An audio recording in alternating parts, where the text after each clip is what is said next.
Good morning, dear friends and my dear students. Today we are going to talk about a particular lesson which is very important at this critical situation. To talk about in the Indian Constitution which was written in the 1950s, in Article 51, it lays down a directive principles of India's foreign policy. It states that all endeavor to promote international peace, promote international security, maintain just and honorable relation with other nations, foster respect for international law and international organization. It also encourages a settlement of international disputes by negotiation and mediation. Now, why are we talking about the Constitution? Why are we talking about our relation with other countries? That's what today we are going to learn about the Civics Unit 4, India's foreign policy. What is foreign policy? It is defined as a country's policy that is conceived and designed and formulated to safeguard and promote her national interest in her external affairs in the conduct of relationship with other countries, both bilateral between two countries or multilateral with so many countries. So when you talk about this international peace, the main objectives of this international peace are some. The first one, national security. The second one, national prosperity, growth of the nation. The third one is increasing the number of friendly nations. And the fourth one, achieving world peace and enable every nation to peaceful coexistence. And last, it is not the least, it is very important to talk about economical development. When you talk about this international peace, a very important aspect of international peace of our nation, India, is Panchsheel. So what is this Panchsheel? It is the 5 principles for coexistence. It started to develop a relationship between India and China. It was signed on 28 April 1954, which was started that the two governments entered into an agreement. The Prime Minister Pandit Jawaharlal Nehru and the Premier Zhou Enlai of China both signed this agreement. What is the content in this particular agreement? Panchsheel. A mutual respect for each other's territory, integrity and sovereignty. A mutual non-aggression. A mutual non-interference, equality and cooperation for mutual benefits, and peaceful coexistence of all the nations. To talk about the third one, a basic determinant of foreign policy. What is meaning by determinant of foreign policy? What are the basic elements or basic thing needed to have this foreign policy? There are some lists, so let us learn about them. The first one is a geographical position. A geographical position and size of territory.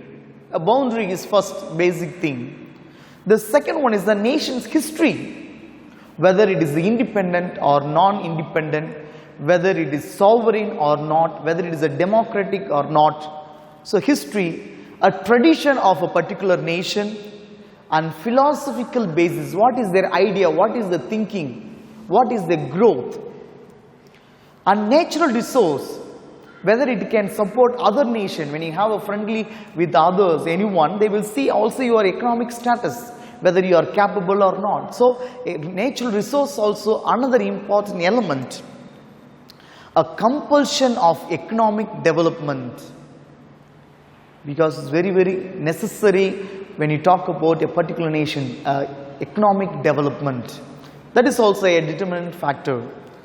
And political stability, whether a country has a political stable or not, or whether it is in critical situation, whether it has a lot of crisis in the particular country, and the structure of government, what type of government they have in the particular nation. So that's what the basic determinant factors of this foreign policy. It also adds other determinants like the military strength, how big the military power is, how vast is the source, resources, the weapons. So that is also very important. Another one, international support, how the particular nation is supported or accepted by various other countries. That is also an important determinant of this foreign policy. To talk about how this foreign policy, though we had an idea about Pandit Jawaharlal Nehru with China to start a relationship, they had this 10social and we talked about this foreign policy. But to go about how it started in 1950s and 1960s, when you talk about, it was initiated under the guidance of the first Prime Minister Pandit Jawaharlal Nehru. At this time, India found itself in a very difficult situation, very critical situation with respect to the economic development. So that's why we talked about agricultural growth and all that in geography lesson we talked about. The same thing, they also found a very difficult situation, so wanted to develop, grow. So it was necessary to align with either of the blocks. So you have to go back to the history lesson. After the World War II, the world was divided into two blocks. One is US, another one USSR. So it was divided into two blocks, United States of America, USA, or Union Soviet Socialist Republic, USSR. So it was necessary, but India was opposed to either of these two superpowers, America and Russia. So what is the situation? How to handle the situation? So the then Prime Minister chose the path of non-alignment. So before you ask the question, what is this non-alignment, we will be talking as the next topic. So I just conclude here. He started a movement called non-alignment movement. It is not aligning with any of these two blocks and try to form the third block or third block of nation in the international affair. So what are we going to talk about this particular non-alignment movement? Non-alignment movement started in the year 1961. The founding fathers of this non-alignment movement are Pandit Jawaharlal Nehru of India, Tito of Yugoslavia, Nasser of Egypt, Sukarno of Indonesia, and Kwame Nkrumah of Ghana were the founding fathers of this non-alignment movement. The term non-alignment movement was first coined by V. Krishna Menon in his speech at the United Nations in the year 1953. It is the most important feature for India's foreign policy. Non-alignment movement is a very important element, important feature for India's foreign policy. It formed with the membership of 120 countries and 17 states were observers of this particular movement. 10 international organizations supported and also encouraged this movement. And later, this non-alignment movement transformed, which was basically started for a political movement. So transformed from political movement to an economical movement. So that's what we will talk about in the economic lesson also, how these policies strengthen the economic status of India. India's foreign policy during the Cold War. So again, I'm taking you back to history lessons. The Cold Wars are the wars between the two blocs which took after the Second World War.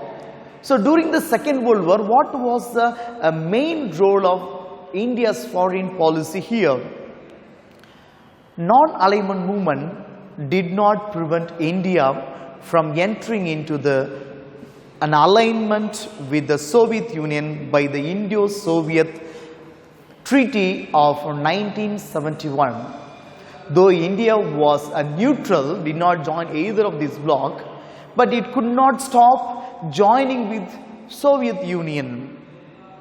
In 1974, India also conducted its first nuclear test at Bukhara under the Subterranean Nuclear Explosions Project.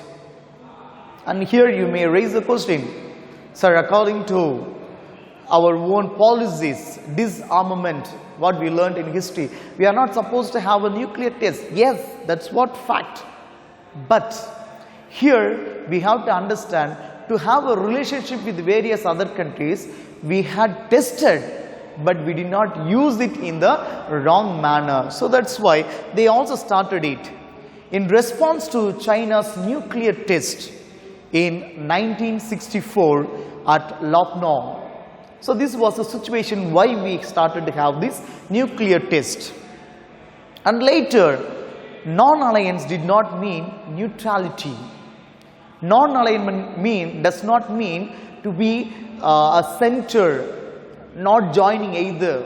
So it does not mean neutrality, but the freedom of nation to decide on issues independently.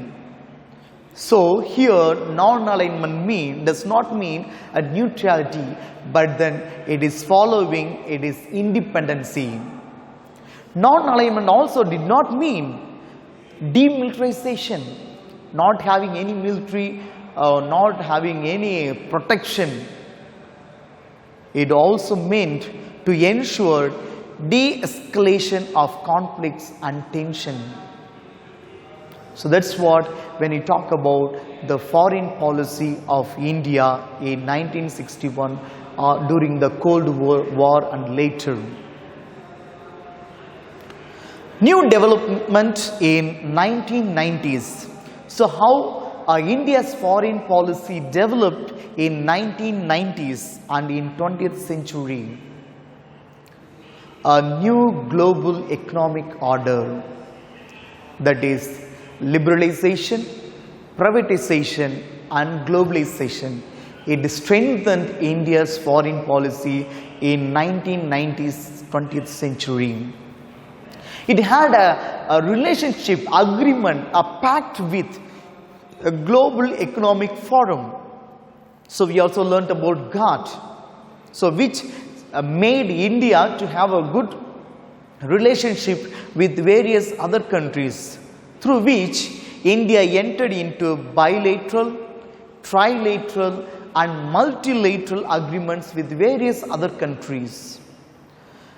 These shifts in India's policy manifested in various ways, such as we talk about a better relation with China, that Look East policy in 1992, the second nuclear test at Bukhara in 1999, a defense pronouncement relationship with Israel, energy diplomacy with Arab countries and Iran.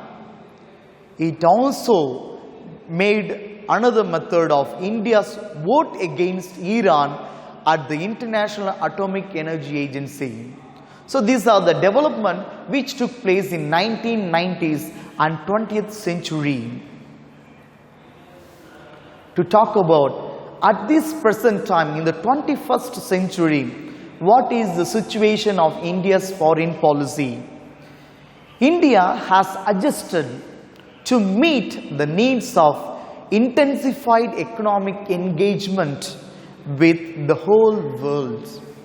So it has balanced itself, it has grown itself, it has developed itself to adjust with the world.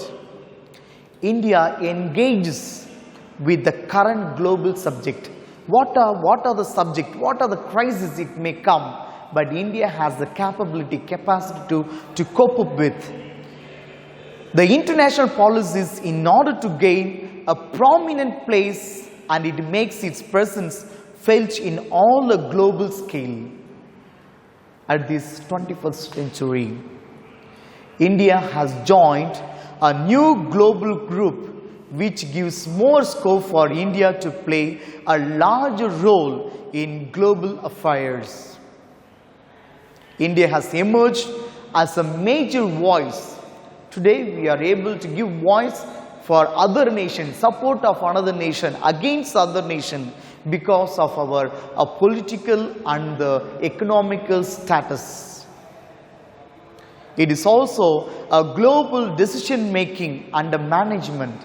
So what are the steps we have taken? The response of our policymaker at economic, political and strategic level have enabled India to emerge as a potential, a capable, a great power, though it faces enormous developmental changes, challenges. So to say, India faces a lot of crises, lot of challenges,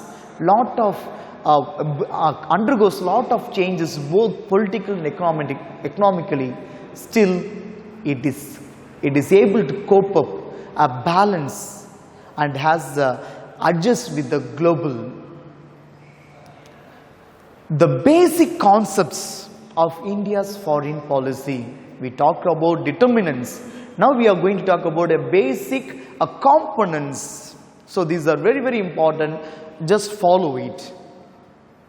Preservation of national interest. First one, we need to preserve. So preservation of national interests. Achievement of world peace. We should not stop with the Panchashila and one or other nation. We should continue to have a relationship with the various other countries. Achievement of world peace, giving voice for bringing peace.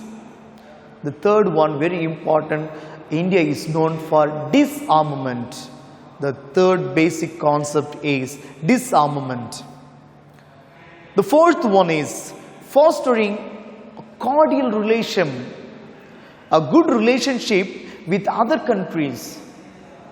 Though at present we may talk about a border problem, international border problem with China, Pakistan, but we go forward to bring peace between those among ourselves. With those countries, we never try to attack, try to cross the boundary. We try to bring peace with the various talks. So that's what India is known for. Solving conflicts in the peaceful means. We have to solve not by taking arms, but in the peaceful means. Independence of thought. It is not accepting various other countries' ideas and opinions. It decides, India decides of its own self, thought, action as per her principle of non-alignment movement. It follows whatever may be the crisis, the problem, but still it follows non-alignment movements policies. We need to have equality in conducting international relations with other nations. We should not think that we are a great power. We have all the weapons, all the soldiers, army power, and we should not attack. We should find that they are also equal to us. So equality in conducting international relation.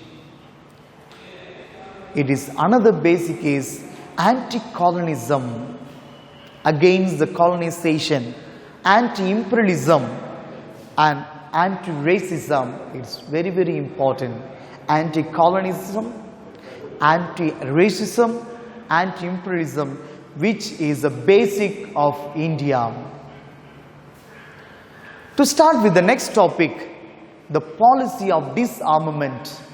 What is the disarmament? Not taking arms, not fighting with other countries, but bringing a peaceful coexistence. India supported UN disarmament program, Indian nuclear program in 1974 and in the year 1998. It is only done for the strategical purpose. But the two themes of India's nuclear doctrine are very important. These are two doctrines. First one, no first use.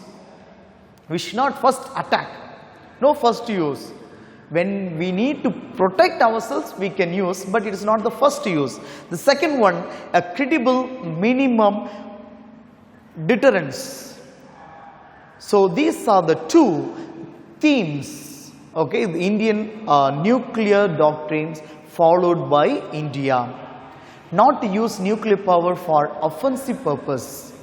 It can be a defensive purpose, not for the offensive purpose. Nuclear use against non-nuclear state. So never use. We should not attack the country which does not have a nuclear power. So we follow the same policy of equality. So we need to follow that particular step in ourselves. To develop this particular level, India has taken another step, uniting the Southeast Asian countries as together through the movement called SAARC, Southeast Asian Association for Mutual Cooperation, that is SAARC, a regional corporation. So disarmament, when you talk about the SAARC movement, is economic and geopolitical organization of 8 countries that primarily located in South Asia. The member countries are Afghanistan, England, Bhutan, Bangladesh, India, Nepal, Maldives, Pakistan, Sri Lanka. Of course, the SAARC policies, what are the main policy of SAARC? To promote welfare, economic, collective self-reliance among the countries of South Asia and to accelerate, speed up a social cultural development in this particular region among these countries. This also has started a disaster management center. The first advantage of starting or advantage out of this SAARC is a disaster management center. Another one, a satellite by Indian Space Research Organization. So because of SAARC, these two development has brought about lot of growth, lot of development to India's foreign policy. What are the other contemporary context during this Indian's foreign policy non-alignment movement? What are the contemporary contexts, a change and continuity in India's foreign policy? What has developed, what has improved? Prioritizing an integrated neighborhood, a neighborhood first policy. So giving importance to the neighbor countries, bridging diplomacy and development with the neighboring countries. A gradual transition, change from look first to act east. So look first to act east policy. Next one is the economic development, growth in the economic. India as the leading power, which all leads India to a leading power. To conclude, India has formal diplomatic relation with the most of the nations, as we know. We are having a good relation with America, we have with China, we have with even with Pakistan. We have good relation, but we have some crisis, some problem with the boundaries and various others. Besides being the world's second most populous country, a largest democratic country, one of the fastest growing country is India. Though India is not any major military alliance, our relation with the major powers have acquired a strategic depth. Thus, India adheres to the foreign policy principle that in international relations there is no permanent friend and no permanent foe. There is no permanent friendship with any country, there is no permanent friendship or a permanent enemy in the world. Only the interest of permanent. New challenges forced India to adjust to your new realities. We have to understand the situation and we have to move on to the new realities. The basic framework of its foreign policy remain more or less the same.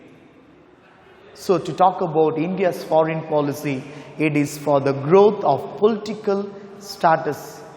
Not only that, it is more beyond that for the economical status of our country. Thank you.